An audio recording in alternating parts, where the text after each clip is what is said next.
To the Fox 54 Weekend Review, I'm Kenesha Dees. It's the only place in North Alabama to get the week's local headlines condensed into one program. Here's a taste of what's ahead. Our top story this week, chaos on I-65 as a big rig crashed into multiple cars, finally coming to a fiery stop in Priceville. The driver charged with murder in the death of an Austin Peay football player. They're out with them on the bridge, south of 340. HPD is sending units to assist with the multiple wrecks.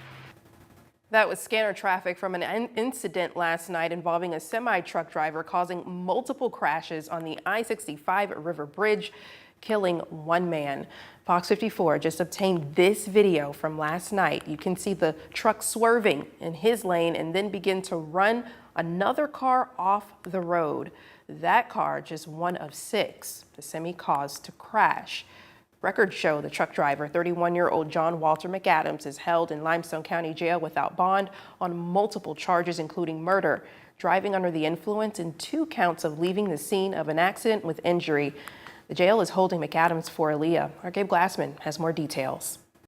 An incident involving multiple crashes along the I-65 River Bridge Tuesday night has now claimed the life of a college football player. Limestone County Coroner Mike West confirms 22-year-old William Hardrick was killed in Tuesday night's accident. The college senior started his career at Mississippi State before transferring to the University of Miami in Ohio, then recently moving to Austin Peay.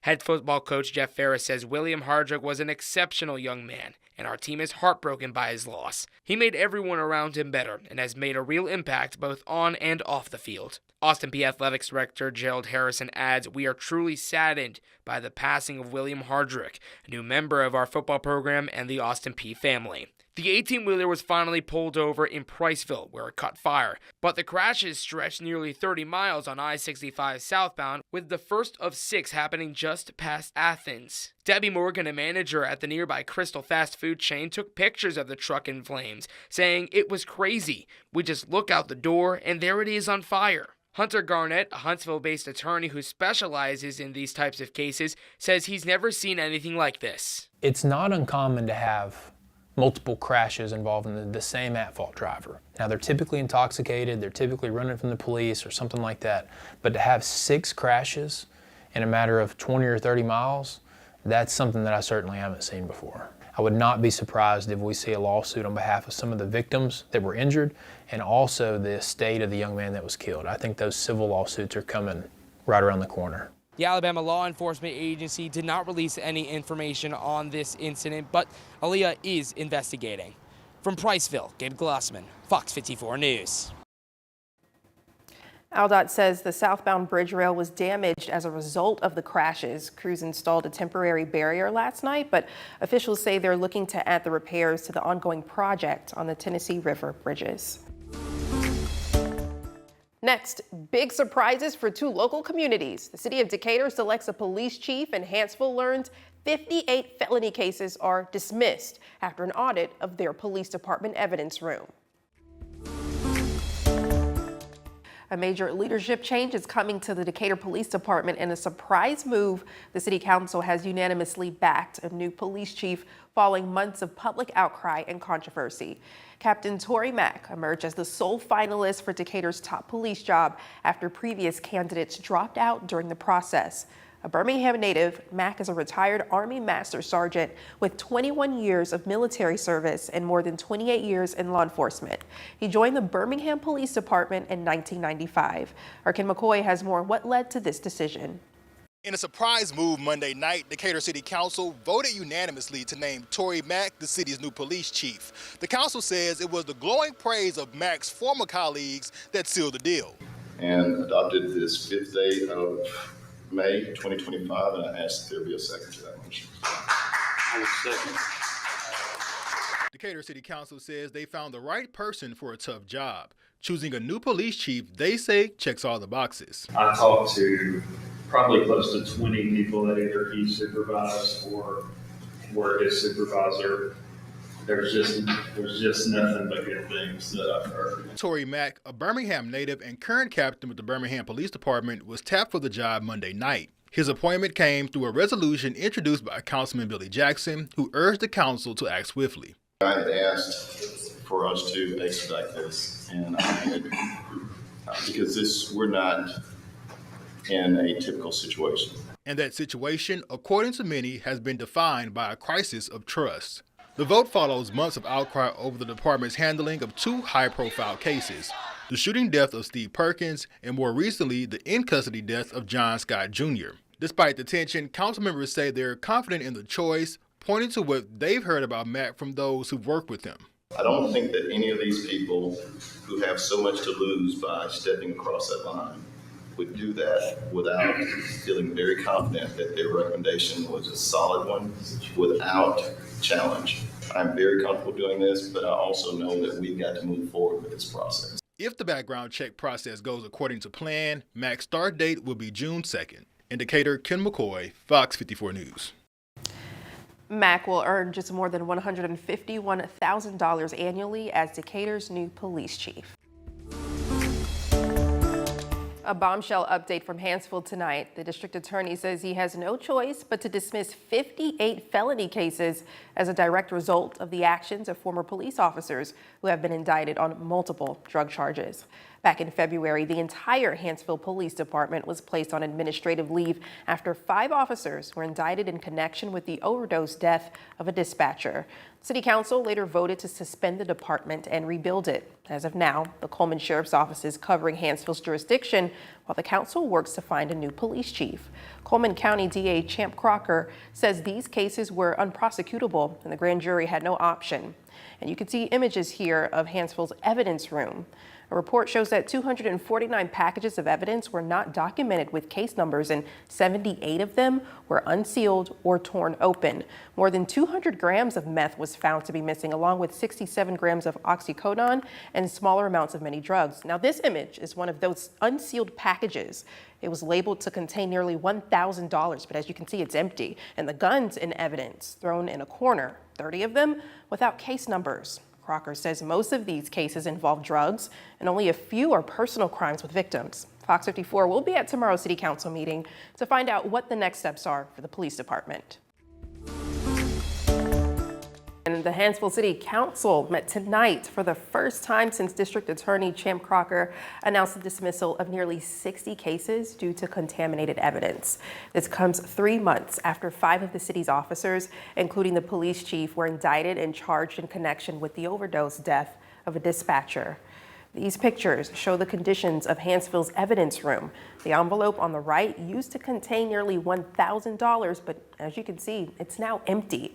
This is one of nearly 80 envelopes or bags inside the evidence room, which had been unsealed or torn open. Fox 54's Gabe Glassman has more from Hanceville. Hanceville residents still asking questions about the future of the city's police department, but the city attorney says change may not be seen for a few months. There will not be a chief until there's a police department, and we don't need it's kind of one of those, which came first. You got to have the insurance to have the police department. Hanceville City Attorney Dan Willingham told the council at the last meeting their liability insurance company would not be renewing their policy effective July 17th. And Willingham says getting liability insurance in place could take months. We're just shopping. It's like, it's a whole lot like everybody else's. If you want insurance on your home, you shop it to see which one wants you and which one you won't.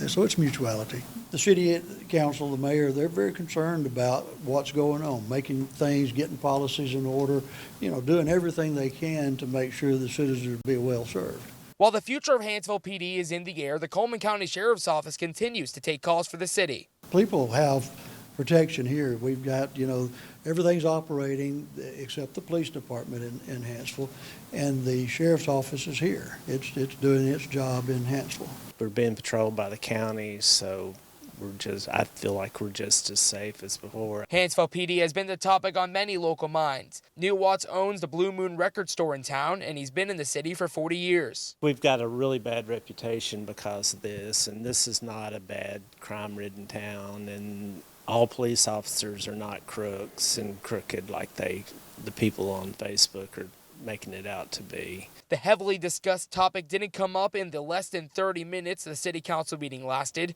This was the first time the council convened in public following the announcement made by District Attorney Champ Crocker, saying nearly 60 cases had been dismissed due to actions from the 5 former Hanceville PD officers, including the police chief. They were indicted back in February. Crocker saying in a Facebook post on Wednesday, the grand jury that unanimously indicted the former Hanceville officers determined that those officers' cases and other cases from the Hanceville Police Department were unprosecutable.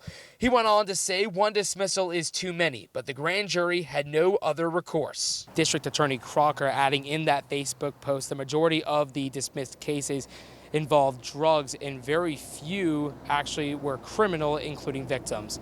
From Hanceville, Gabe Glassman, Fox 54 News. And we reached out to DA Crocker's office for additional comment, but we're told he cannot speak due to pending case rules in place.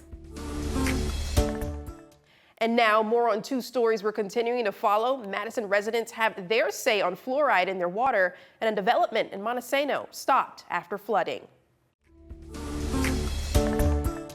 The city of Madison making waves with the decision to remove fluoride from its water supply. Madison Utilities proposed the idea back in March, claiming the decision was made for employee health and safety, structural degradation of treatment facilities, and maintenance costs. The Board for Water and Wastewater Management approved the motion last week, and it's set to take effect on June 16th. But many aren't happy with the decision, pointing to health impacts the removal of fluoride could cause, especially in children's teeth. Tonight was the first Public Utility Board meeting since that decision was announced. Here's a listen. There was one commenter at the council meeting who brought up the item on the agenda. It said something like chemical feed discussion, which wasn't entirely clear what was going to be, up for debate. So I think, maybe they could have put a little more detail into what that was going to be. I am very disappointed with the decision to take fluoride out of our public water. I'm also disappointed with the transparency, the process, the lack of time, effort, and research put forth by Madison Utilities, and the lack of communication between Madison Utilities and citizens. I would like to remind the board that as a public utility, that your obligation is to serve the public and to serve the people and to give us what we need. We need safe, healthy, fluoridated drinking water. And if you can't make this decision by yourself, without doing research, you need to bring other people into the process.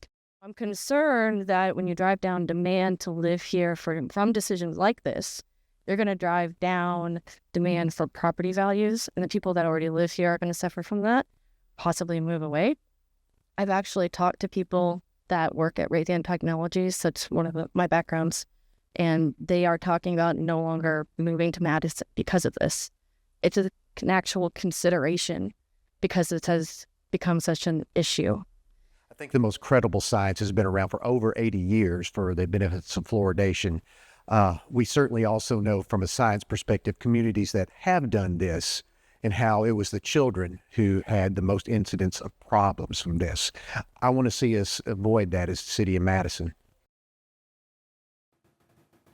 No decision was made tonight, but the community definitely gave the utility board some things to think about before the change takes effect next month. A controversial development on Monte Sano, which residents had been concerned about since announced, has been forced to stop work by the city after flooding this weekend. Look at these images from one resident who lives next to the development showing flooding caused by the storms over the weekend. Residents told FOX54 that the flooding was a worry that came true and that the city ignored their concerns during the planning process. Ralph Pederoff, resident of the Monte Sano Civic Association, is one of the residents who has been concerned since the start and hopes there is a resolution. If you're going to do a development like this, it needs to be done right. And you need to ensure that all the protections are in place so that a storm of this size will not cause these massive problems. Our hope here is that the parties will come together and determine, can this really be done safely? And if it can, that's one scenario. But if it can't, folks need to rethink the project. FOX54 reached out to District 2 Councilmember David Little in the city's planning office for comment about residents' concerns. Both parties said they were unavailable. So what else were people talking about this week? Two big topics were the start of enforcement of real ID and the election of the first American Pope in history. We have local takes on both. That star on your driver's license, do you have it yet? You should, if you plan on taking a domestic flight from this day forward. They'll still let you on the airplane, but without other forms of ID, getting through security could take hours longer than it did before. A few things to clarify about the Real ID rollout. If you don't have a star ID, it doesn't mean that your non-star ID driver's license is expired. That is still fine. It only means that you will need to have a separate form of ID to fly or access federal areas like Redstone Arsenal. You can still use a passport to fly or other approved ID forms, but the TSA says that list of acceptable IDs is subject to change without notice. Fox 54's Caleb Aguayo takes us to the airport to talk security. Real ID enforcement begins today across the country. Here at the Hanceville International Airport, almost everyone has gotten through security without too much of a headache. But if you don't yet have that star on your driver's license, you may need up to 3 hours to get through TSA checkpoints. We've not been told what those extra screening requirements are. Just expect that you're going to have a little bit of a delay in getting to your gate. So you want to make sure you don't miss that flight. If you do not have a document that is compliant and you do not have a star ID, please build that 3 hours into your schedule prior to arriving to the airport. But Lisa Farbstein with the TSA tells me 4 out of 5 people across the country now have their Real ID. Those who don't aren't having to wait long as they do have an alternative qualifying ID. She says, "It is not impacting security wait times, nor is it impacting our security operations. We do not expect there to be any inconveniences or wait times at all." TSA is enforcing Real ID in a manner that minimizes the impact to overall operations, and especially for those passengers who are prepared with their Real ID, passport, or other acceptable forms of ID. Federal installations also require a Real ID for those going on base for the first time. Those who live and work on Redstone Arsenal are already approved by the Arsenal's vetting process. According to Brian Reinwald with Redstone, the Real ID Act protects national security by reducing the chance a forgery or fake identification will get someone through a checkpoint.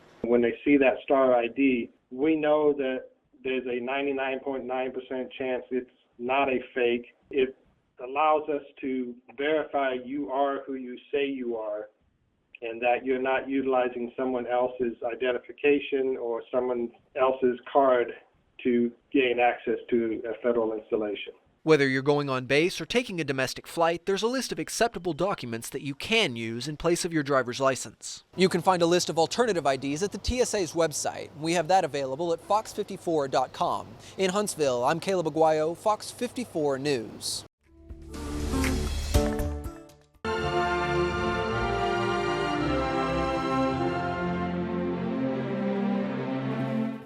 Robert Francis Prevost was announced to the world as Pope Leo XIV, the 267th pontiff in the history of the Roman Catholic Church. Born in Chicago in 1955, Leo was the first American pope and now leads the global church of more than 1.6 billion people. Leo is worldly, having spent 22 non-consecutive years as his pastoral career in Peru, rising to the ranks of bishops of like Chicalo, and another 17 years of which he spent in parishes in Chicago. Leo's election is a sign of hope for American Catholics, says the Most Reverend Bishop Stephen J. Rica of the Diocese of Birmingham. We want to make our faith a real part of ourselves. We want to get along with one another to see an ultimate peace and a resolution to our world situation. We want to hear about Christ. We want to hear about how we can be better individuals in the human society. And that was the sense I was picking up, just sort of watching the people in the crowd. I happened to have been there in 2005 when the white smoke went up. And I think it was the same sentiment. We were all cheering because we wanted to be a better day, a better world. And we want a leader to help bring us there. Certainly exciting. Well, Bishop Rica leads the Diocese of Birmingham, which represents Catholic parishes in 39 counties across central and north Alabama, including 19 parishes in the Tennessee Valley. He says the diocese will be releasing more perspective on Pope Leo's election in the coming days. You can watch our full interview with Bishop Steve Rica of the Diocese of Birmingham on the election of Pope Leo XIV on Fox 54 Plus. Download on your TV, watch for free. In honor of Teacher Appreciation Week, let's wrap up by introducing you to this week's top teacher, Becky May. She brings her unique style to history students at Whitesburg Middle School. Now, Fox 54 Top Teacher, sponsored by Calhoun Community College. We highlight top teachers every Tuesday during the school year, but today is extra special. It's Teacher Appreciation Day. In fact, this whole week is about teachers. That's why I'm pleased to introduce you to one Hanceville educator who is knighting her students with knowledge. Meet this week's top teacher, Becky May from Whitesburg Middle School. For social studies teacher, and what you think red represents for the knight's outfit. Becky May. I connect with them through teaching history. Like the kids are the passion, and then I just reach them through teaching history. It's May's 10th year at Whitesburg Middle School and her 17th year as a teacher. My real passion is just people and places, so it actually is just natural for me to want to be curious about the ancients and then groups of people, and try to spark that curiosity in the kids too. May sparks that curiosity in her students through creativity. We're becoming knights, and the kids are playing in a game-based simulation to see which group is going to become the best knight by making choices and winning or losing points based on that. One of May's students, Miguel Sells, enjoys integrating fun activities like these into his education. She's one of the best teachers here, in my opinion. Yeah, she always makes it very fun and for us to understand, and she doesn't give us too much work. She's always reasonable. May has inspired many students, including the children of parent Hannah Alderson. She has taught 4 of them history, and I think one of them also had a career prep class with her a couple of years ago as well. So Alderson's eldest is 23 years old, and she still has 2 more kids that could have May as a teacher. She's definitely an incredible history teacher and brings it to life. May's goal is that her students leave her classroom as better versions of themselves. My hope is that through being in my classroom, they feel good about themselves. They leave with confidence and curiosity. I really like them, so I think when they see that I really like them, they can leave liking themselves a little better too. We love to hear that. Congratulations, Becky. Check out the moment she was awarded top teacher and how she inspired one of her students you just heard to use what he learned in a talent show. All on Fox 54 Plus. Download on your TV, watch for free. Also, nominate a top teacher on fox54.com. And happy Teacher Appreciation Week to all of our teachers who serve day in and day out. Count on Fox 54 Plus to bring you more great programming with in-depth local specials, locked on sports, true crime, cooking shows, wellness experts, and continuing weather coverage. For everyone at Fox 54 News, I'm Kenesha Dees. Have a good, safe Mother's Day weekend.